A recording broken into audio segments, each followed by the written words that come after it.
Estamos viviendo en un mundo hoy en día donde la fe como que le está costando a mucha gente. Mucha gente está perdiendo la fe. Y eso era de esperarse, porque la palabra dice que por aumentarse la maldad al final de los tiempos, el amor de muchos se enfriaría. Pero nosotros necesitamos, como gente del Señor, continuar fortaleciendo nuestra fe. La fe es una gran bendición de Dios para nuestras vidas. Es una dicha que está abierta a todo el mundo. Si la fe no está limitada para un grupo en particular, la fe no conoce fronteras.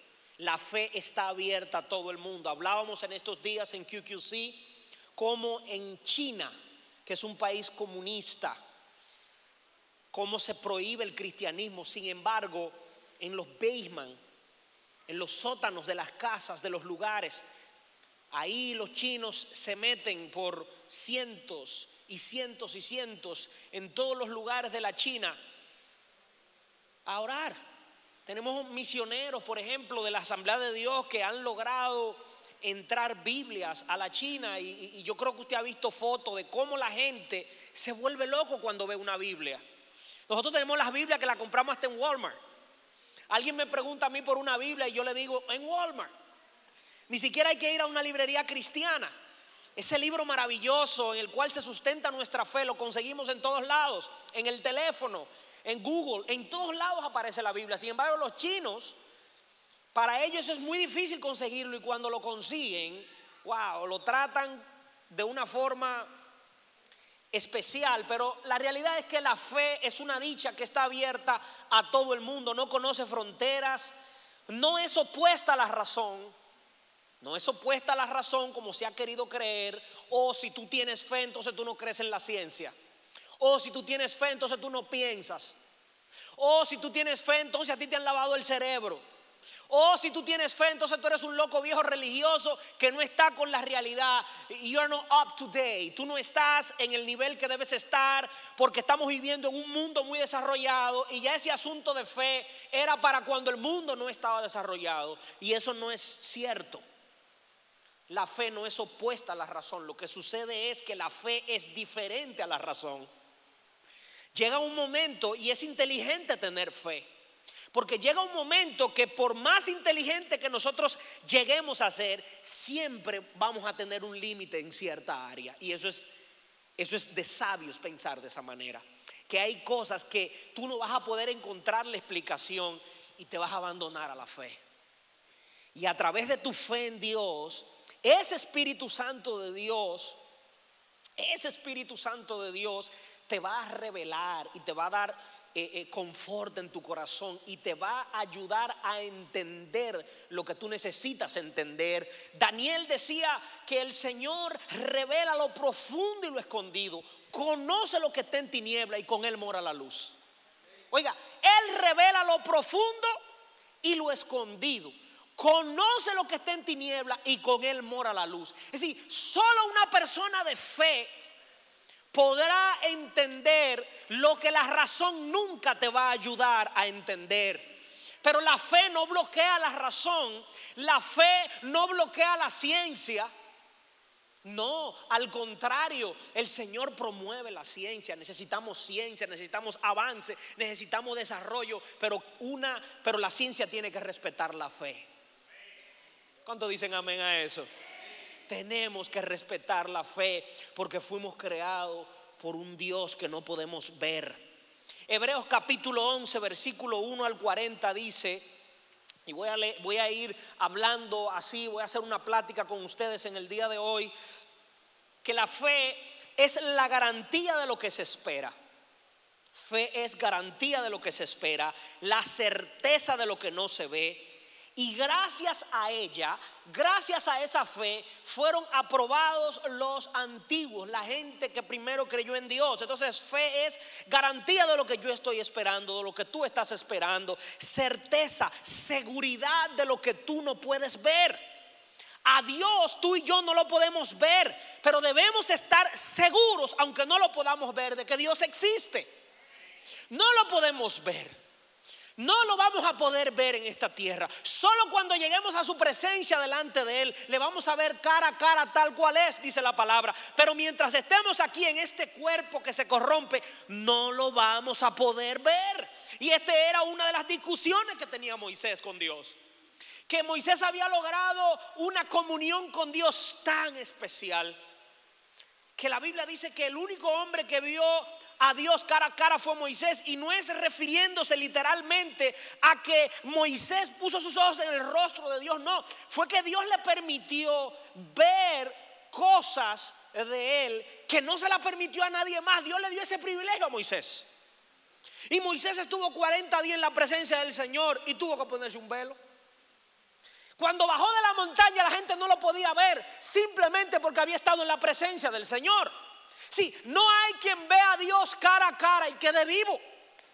Porque este cuerpo, esta humanidad que nosotros tenemos, lleno de debilidades, lleno de pecado, no puede ver a Dios cara a cara y permanecer con vida. Entonces, nosotros tenemos que conformarnos con la idea de que no vamos a poder ver a Dios en este cuerpo, pero sí le vamos a creer. Y Dios quiere eso de nosotros. Dios está esperando eso de nosotros. No lo podemos ver, pero debemos estar seguros. Diga conmigo, debo estar seguro que aunque yo no lo pueda ver, Dios existe. Aunque no lo pueda ver, Dios es real. Mire, las primeras personas creyentes en Dios no fueron aprobados por sus riquezas, no fueron aprobados por su sexo, fueron aprobados por su fe en Dios. Dios los aprobó porque ellos creyeron en Él. Nosotros podemos llegar a tener todo en la vida, pero sin fe estamos incompletos. Usted se atreve a decirlo: sin fe estoy incompleto. Mire, es como la historia del hombre rico que menciona el Evangelio de Lucas. Yo no sé si usted lo ha escuchado. Lucas 12 dice que el terreno de un hombre rico le produjo una buena cosecha. Así que él se puso a pensar, por la buena cosecha que tuvo, ¿qué voy a hacer? No tengo dónde almacenar mi cosecha. Por fin dijo, ya sé lo que voy a hacer.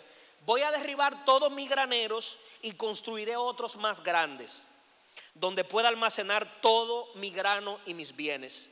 Y diré, alma mía, ya tienes bastantes cosas buenas guardadas para muchos años. Estás bien, estás completo. Ese nivel que todos experimentamos cuando nos va bien un año, cuando nos dan el ascenso, cuando logramos vender una propiedad y tenemos un dinerito ahorrado, cuando tenemos el carro pago, nos sentimos súper poderosos, cuando conseguimos ese trabajo de nuestros sueños. Este hombre construyó graneros más grandes, almacenó sus bienes y dijo, y diré, alma mía, ya tienes bastantes cosas buenas guardadas para muchos años. Descansa, come, bebe y goza de la vida. Pero Dios se aparece, el Dios que tú y yo no podemos ver, el Dios que este hombre no podía ver, y que a lo mejor él pensaba que en la vida, como mucha gente piensa hoy en día, es simplemente lo que tú puedes ver, lo que tú puedes acumular. Dios se le aparece y le dijo, necio, esta misma noche te van a reclamar la vida. ¿Y quién se quedará con lo que has acumulado? Esta es una pregunta que todavía nadie, los magnates más grandes, mire, el mundo puede avanzar, nosotros podemos estarnos moviendo en la dirección de tener vehículos autónomos que se manejan solo. Nos subimos en un avión y viajamos miles de kilómetros a través del mundo. Podemos tener avance, podemos haber conquistado el espacio, tener una estación allá en el espacio. Hemos logrado un montón de cosas, pero todavía el hombre no ha podido darle respuesta a esto que parece tan sencillo, pero que está fuera de nuestro control. Que es que Dios se nos aparece en un momento y nos dice, ¿y quién se quedará con lo que has acumulado? ¿Y quién se quedará con lo que has trabajado? ¿Y quién se quedará con todas esas cosas que tienes, con todas esas cosas que has logrado? Nos sentimos impotentes. Decimos, wow, qué limitado soy. Y al que es muy rebelde se siente mal, le sube la ira y dice, y se pone rebelde y se pone mal y dice, pero ¿cómo es posible que todavía yo tenga que tener esa limitación? Sí, porque hay gente superpoderosa que piensa así, que aún está pensando que ellos van a poder en algún momento controlar el asunto de la vida. Pero el poder de la vida está en manos de nuestro Creador, del que nos creó. Aleluya. ¿Quién se quedará con lo que has acumulado? Así le sucede al que acumula riqueza para sí mismo en vez de ser rico delante de Dios. Así le sucede. Tenemos un limitante, tenemos un stop, tenemos una barrera, tenemos una pared. Pero cuando somos ricos para con Dios, pero cuando desarrollamos fe, pero cuando nos abandonamos en los brazos del Señor, pero cuando decidimos creerle, aleluya, los problemas difíciles que no podemos resolver con nuestras fuerzas, el Espíritu Santo nos da la fortaleza para poder entenderlo y para poder resolverlos. Este mundo limitado deja de intimidarnos, porque cuando ya no podemos más, como decía Pablo, si esta casa de campaña, refiriéndose al cuerpo que él habitaba, llega a desmoronarse, en Dios tenemos una casa que no se destruye, una casa que permanece. Y eso solo lo entiende la gente de fe. Diga conmigo, la gente de fe. Por la fe, mis hermanos, entendemos, oiga, es por la fe que entendemos que el universo fue formado por la palabra. Diga conmigo, por la palabra. Pero no por cualquier palabra, fue formado por la palabra de Dios. De modo que lo visible no provino de lo que se ve. Dios no agarró algo que ya existía. Dios no necesita agarrar algo que ya existe. No, Dios lo crea de la nada. Hay un vacío, no hay nada en existencia, y Dios da una palabra y dice Dios, hágase la luz. Y dice Dios, fórmese la materia. Y dice Dios, fórmense, crezcan toda clase de flores en el campo, se formen los animales, vamos a hacer el hombre a nuestra imagen y semejanza. Por la palabra. Solo Dios puede con una palabra, con una declaración, traer a existencia lo inimaginable, lo que no existe, porque es Dios nuestro creador. Y ese Dios que es nuestro creador, nosotros simplemente lo entendemos por la fe. Hoy día nosotros tratamos bien fuerte de demostrar que el comienzo de todo fue al azar. Una explosión, dicen los científicos. La teoría del Big Bang, la teoría de la evolución. Y tratamos y nos esforzamos. Y la ciencia se esfuerza, se esfuerza, se esfuerza. No todos, porque hay muchos científicos que aman al Señor y que están claros. Pero se esfuerza mucha gente de sacar a Dios de la ecuación. Y de querer entender que el mundo comenzó a desarrollarse por sí mismo. Pero nosotros estamos aquí simple y sencillamente porque Dios un día declaró una palabra y de la nada llegamos a existir. No había nada y Dios lo creó. Fíjense lo que dice el relato, que por la fe Abel ofreció a Dios un sacrificio más aceptable que el de Caín, que el de su hermano Caín, por lo cual recibió testimonio de ser justo, pues Dios aceptó su ofrenda. Y por la fe Abel, a pesar de estar muerto, dice la palabra que habla todavía. Se dice que el sacrificio de Abel fue ofrecido por fe y no en incredulidad como Caín. Fíjense cómo empieza a establecerse la diferencia entre el que cree y el que no cree. ¿Por qué fue acepto el sacrificio de Abel delante de Dios y el de Caín no fue? Bueno, porque Abel vino delante de Dios como una parte de los seres humanos en esta tierra. ¿Cuánta gente tiene fe aquí? Bueno, Abel vino como ustedes, con fe, y dice: yo creo que Dios existe, así que yo voy a ofrecerle un sacrificio a mi Dios. Caín dijo: Mi papá me han hablado de ese asunto de Dios, de que hablaba con ellos en el jardín y de que se conversaba y que existe un Dios. Mira, yo lo voy a hacer por mi papá, lo voy a hacer por mi mamá, y vino y trajo una ofrenda y lo trajo a regañadientes. Había incredulidad en su corazón, no había fe. ¿Y qué dice la palabra? Que el sacrificio de Abel fue aceptado con agrado porque le creyó a Dios. Aleluya. Pero Caín trajo un sacrificio por traerlo, no le creía a Dios. Entonces, como le decía, ahí está la gran diferencia.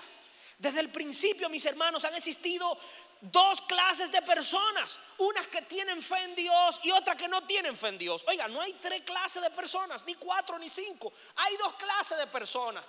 Se dividen en estos dos grupos: los que creen en Dios, los que tienen fe en Dios, y los que no tienen fe en Dios. El caso de Enoc, dice la palabra que fue sacado de este mundo sin experimentar la muerte. No fue hallado porque Dios se lo llevó, pero antes de ser llevado recibió testimonio de haber agradado a Dios. Otro individuo que puso su fe ciegamente en el Señor. Y fíjate lo que Dios hizo. La fe de Enoc le permitió no ver muerte, no experimentar la muerte, y fue trasladado al cielo con vida, dice el relato bíblico. Entonces, la fe es también una puerta a lo infinito.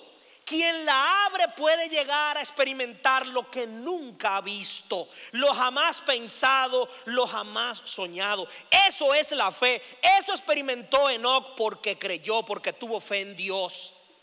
Y esto me acuerda a mí, Juan 11:40, cuando Lázaro había muerto y ya es día. Y aunque esta familia compartía con Jesús, lo había visto hacer milagros, le invadió la incredulidad en un momento. Y Marta le dijo al Señor: Señor, ya hiede, ya tiene 4 días. Está bien que tú eres poderoso, pero wow, ¿qué tú vas a hacer con este hombre que ya hiede, que ya se está pudriendo? ¿Y qué le dijo Jesús? ¿No te he dicho que si crees verás la gloria de Dios? ¿No te he dicho que si crees? Salte de ese grupo de gente que no cree. Salte de ese grupo, de esa gente que no tiene fe. Tienes que creerme hasta el final. Tienes que creerme hasta la muerte. Tienes que darle paso a la fe. La fe es un privilegio. La fe es una bendición. La fe es una dicha. No es una inyección que te pone. Es en un momento que tomas la decisión y dices: ¿sabes qué? Yo voy a creer que todo lo que estoy viendo ha sido creado por el Dios grande y poderoso. ¡Aleluya! Sin fe, mis hermanos, es imposible agradar a Dios. ¿Qué drama este con Dios? ¿Qué drama? Dios nos ha sujetado a nosotros a tener que tener fe, pero entonces no se nos aparece. Pero entonces a veces buscamos y buscamos pruebas y no nos las da. Y los que se ponen a buscar pruebas a veces terminan todo enliados. ¿Por qué? Porque inmediatamente se ponen a buscar pruebas. A veces su corazón se aleja de la realidad de desarrollar fe. ¿Por qué? Porque ellos tienen que ver como Tomás. Porque me viste, creíste, Tomás. Te la voy a dejar pasar. Sí, entra tu mano aquí, en mi costado. Mira los agujeros en mi mano. Mira las marcas de mi sufrimiento. Pero Tomás, bienaventurado aquellos que creen sin ver. Bienaventurado aquellos que ven sin creer. Y sí, Dios le dio prueba a algunas gentes, como a Gedeón, por ejemplo. Le dio prueba de que él iba a hacer una obra. Pero mire, Dios quiere que usted le crea sin ninguna prueba. Dios quiere que usted le sirva aunque no haya vaca en los corrales. Dios quiere que usted le sirva aunque no ocurra lo que usted quiere que ocurra. Dios quiere que usted le sirva aunque usted no reciba sanidad, porque es que Dios está por encima de eso. Porque la idea de Dios es que ya Él hizo el milagro más grande en tu vida. ¿Sabe cuál es el milagro más grande de tu vida? Traerte a existencia. ¿Y sabe cuál es el segundo milagro más grande de tu vida? La salvación de tu alma. De que vas a vivir en esta vida 80, Hay algunos que duran 100. ¿Y la vida eterna cuántos años son? Son 1000. 1000 es mucho, pero es toda una eternidad. Diga conmigo, toda una eternidad. Entonces Dios quiere que nosotros nos aferremos a eso. Que si esta casa llega a desvanecerse, en Dios tenemos una casa perpetua. Y que no dejemos que el mundo nos engañe, que lo importante es aquí. Lo importante no es aquí, lo importante es allá. Una vida eterna con Jesús. Mis hermanos, vivimos en un mundo que nos dice: no creas en nadie. Para creer tienes que ver. Necesitas pruebas. Dios te dice: si te vas a acercar a mí, tienes que creer que existo y que te voy a bendecir en grande por buscarme. ¿Lo dice? Esto es muy importante. Si te vas a acercar a mí, mira, tú tienes que venir creyendo. Creyendo. Y yo he hecho este análisis en muchas ocasiones para mí mismo y se lo cuento. No sé si para usted parezca muy sencillo, pero a mí me ha servido de mucho. Yo digo, ¿por qué que yo confío en el freno de mi carro y yo ni siquiera pienso en eso? ¿Se le ha metido duda a usted en algún momento? ¿Y si este carro no frena? Nosotros no pensamos en eso, ¿verdad que no? Decimos, no, estos frenos no pueden fallar. Miren, ni yo que tenía un Ford Anglia del 64 en mi país, con un motor de un Datsun 1200, los que bregan con carros lo sabrán, carrito que me regaló mi papá hace muchos años. Y papi le adaptó unos frenos de disco y unas cuestiones, y ese carro tenía todos los problemas del mundo. Se le calentaban los cables y había que desconectar la batería, una cosa, porque era un remiendo por todos los lados. Pero tenemos fe que los frenos no nos van a fallar, de que cuando metemos el pie ese freno va a estar ahí, ese freno va a funcionar. Desarrollamos fe en un montón de cosas. ¿Cómo no hemos de desarrollar la fe en un Dios grande, en un Dios poderoso, en un mundo que funciona, un universo que funciona de forma perfecta, un montón de cosas sucediendo, que aún con la debilidad y con los errores del pecado, este universo sigue funcionando, porque como dice la palabra, Dios lo sostiene con la palabra con el poder de su palabra. Aleluya. Entonces Dios te dice, si te vas a acercar a mí, tienes que creer que yo existo y que te voy a bendecir en grande por buscarme. Entonces Dios nos dice, esto es algo que jamás voy a negociar contigo. Debes acercarte y debes hacerlo creyendo que soy real y que te voy a bendecir. Déjate de estar buscando pruebas. Déjate de estar buscando pruebas. Acércate a mí, que ya yo he dado todas las pruebas más grandes que te pueda dar. Yo pudiera seguir dando, pero yo he decidido que las que te di, esas son las que tú tienes que creer.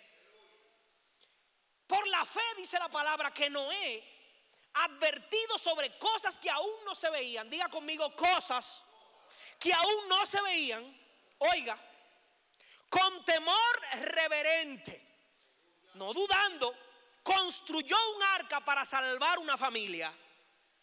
Por esa fe condenó al mundo y llegó a ser heredero de la justicia que viene por la fe. La gente se burlaba de Noé. ¿Tú sabes por qué la gente se burlaba de Noé? Número uno, porque en la tierra nunca había llovido. Entonces el mundo no conocía ese asunto de inundación. Para nosotros es fácil entender lo que es una inundación hoy en día, porque hemos visto muchos países inundados, hemos visto tsunami, hemos visto un montón de cosas. Pero para la temporada de Noé eso era bien difícil, porque eso nunca había ocurrido en su mundo. Entonces Noé se pone un día a construir una barca inmensa para meter animales, una cosa media ridícula para muchos hoy en día y para aquel tiempo también. Y decían, ¿de qué este tipo está hablando? Ese término de llover yo nunca lo he escuchado. Ese término no existe. No llueve, aún no llueve. ¿Qué es lo que le está hablando? Que va a caer agua del cielo y que se va a inundar la tierra. Y se reían de él. Y para colmo, Noé duró aproximadamente 100 años. 100 años duró aproximadamente Noé construyendo el arca. ¿Usted se imagina? Ok, no creo que funcionaba el asunto de espera del año y el conteo de los meses como funciona hoy en día, pero vamos a imaginarnos para poder entender la historia nosotros. Vamos a contextualizarnos en cómo nosotros contamos el año. Enero, febrero, marzo, abril, mayo, junio, julio, agosto, septiembre, octubre, noviembre. Llega diciembre, la parranda, el party, la espera del año. Ya viene el próximo año. No ha pasado nada con Noé. Ese tipo está loco. Mira, ya va avanzado, eso es inmenso. Se ha agarrado toda la madera. Entonces la gente pasaba y se burlaba y hacían su vida. Año 1, año 2. Mire, es duro cuando usted tiene 50 años haciendo algo y no ha sucedido lo que Dios le prometió. Hay manera de dudar, ¿verdad que sí? Ay, y dice, mira, ya va 50, ya van 60, ya van 70, ya van 80, ya van 90. Le salió cana al tipo. Ese tipo está loco, eso no va a suceder. Dios no existe, Dios no es real. ¿Por qué no lo ha hecho? Porque no es cuando nosotros digamos, es cuando Él diga que va a suceder. Y Dios prueba los corazones de la gente. Pero Noé mantenía una fe robusta, una fe fuerte de que Dios le había dado una palabra. Yo te voy a hacer una pregunta. ¿Qué razón tenía Noé para creerle a Dios? La misma que tú tienes en el día de hoy. Es una decisión que se toma. Es una decisión que se toma y hace la diferencia entre la vida y la muerte. Es una decisión de un día, de creerle a Dios, de entregarse a Dios con todo el corazón. Pero cuando se acercó el tiempo de Dios, yo me imagino eso, que empiezan a caer gotas de agua, algo que nunca había sucedido. Y alguien está en el campo y le cae una gota de agua y dice, oh, ¿y qué es esto? No, eso es el sudor. Oh, me cayó otra. Y empieza el aguacero. No, esto no puede ser verdad. Eso no puede ser verdad, hay un error. Y a muchos hasta se le había olvidado.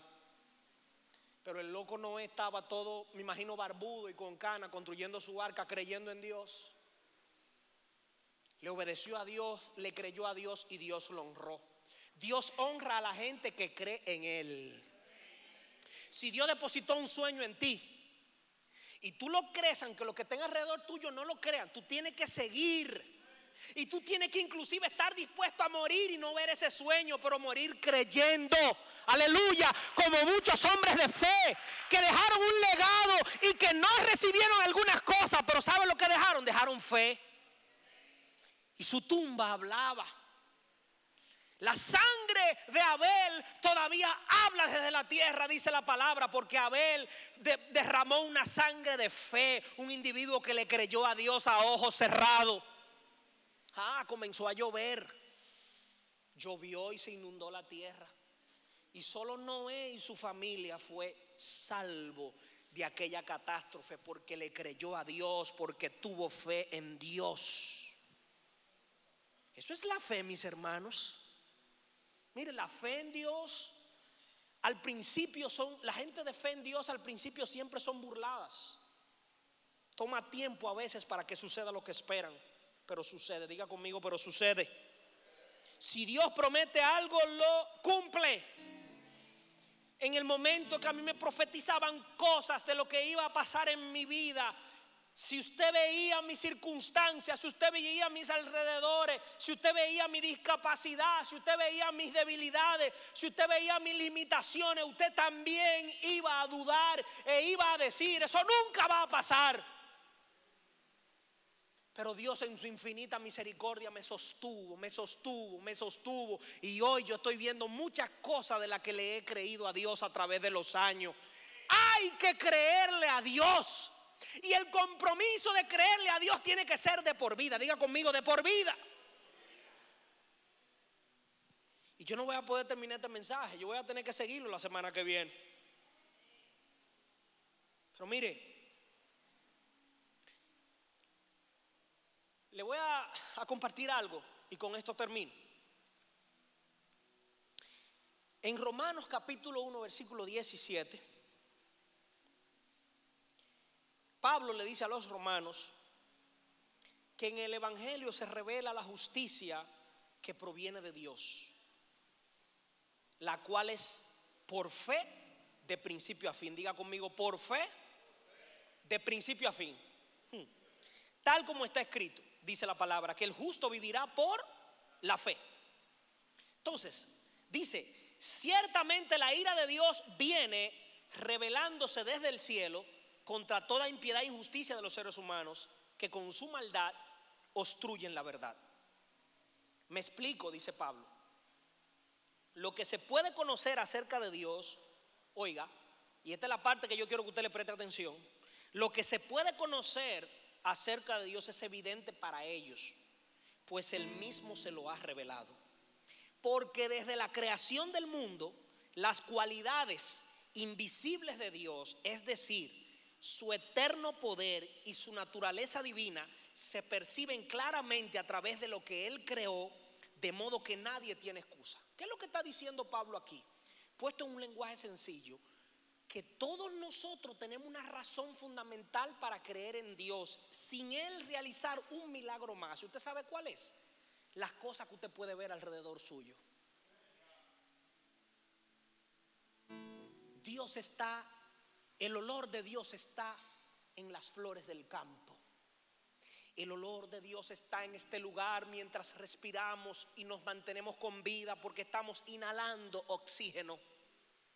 El olor de Dios está cuando salimos y recibimos los rayos del sol. El olor de Dios está en todo lugar al ver los seres vivos moverse en este universo. El olor de Dios está en todos lados. Es un olor único. Él hace que este universo funcione. Y dice la palabra que si tú dedicas 5 minutos de tu tiempo a enfocar tu vista en esas cosas, solo con eso tú tienes que creerle a Dios. ¿Me están entendiendo aquí lo que les estoy diciendo? Solo con eso. Pásenme ese frasco de perfume que está ahí.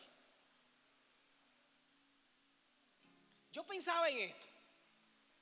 Mi esposa dirá que yo estoy loco porque a las 3 de la mañana yo tenía una fiebre y ella se levantó a darme unas pastillas. Cuando yo me relajé un poco, yo le hice una pregunta. Mi amor, el olor de cada quien es único, aunque se ponga el mismo perfume, ¿verdad? Que si me dice, claro, eso es comprobado científicamente. Que aunque todos nos pongamos este mismo perfume, de acuerdo a lo que nuestro cuerpo produce, va a producir un olor único. Usted se pone ese perfume y empieza a impregnarse en su ropa el olor suyo de su cuerpo ligado con este perfume, y hay algo auténtico que usted se mete en el closet de su esposo y lo huele. Y dice, huele a Julie. Sí, eso pasa cuando se van de vacaciones. Que uno se mete al closet y huele a Julie, huele a Sheila, huele a Joyce, huele a Chris. Dirán ellos, huele a papi. Y eso es tan difícil cuando muere un ser querido que deja el closet. Que ese olor te recuerda a esa persona porque produce un olor único. Este universo produce un olor único que lo ha producido ese Dios maravilloso que lo creó. Este universo huele a Dios, aleluya. Aún está infectado por el pecado. Por donde quiera que tú sales, hay una razón para creerle a Dios. Iglesia, yo quiero que tú te vayas en el día de hoy con una fe renovada de este lugar. Yo quiero que tú le creas a Dios con tu corazón, con todo tu corazón. Yo quiero que tú te abandones en las manos del Señor y ponte de pies, ponte de pies, ponte de pies. Y yo quiero que tú te vayas de aquí haciendo morir toda duda que pueda haber en tu corazón y que tú salgas a respirar y a decir: esto lo creó mi Padre, esto lo formó mi Padre, oh, mi Padre formó tal cosa y por eso tengo una fe robusta en Él. Por eso no voy a dudar nada que Él puede hacer. Él puede sanarme, Él puede libertarme, Él puede transformar mi ciudad, Él puede transformar mi familia. Le creo, le creo, le creo a Dios.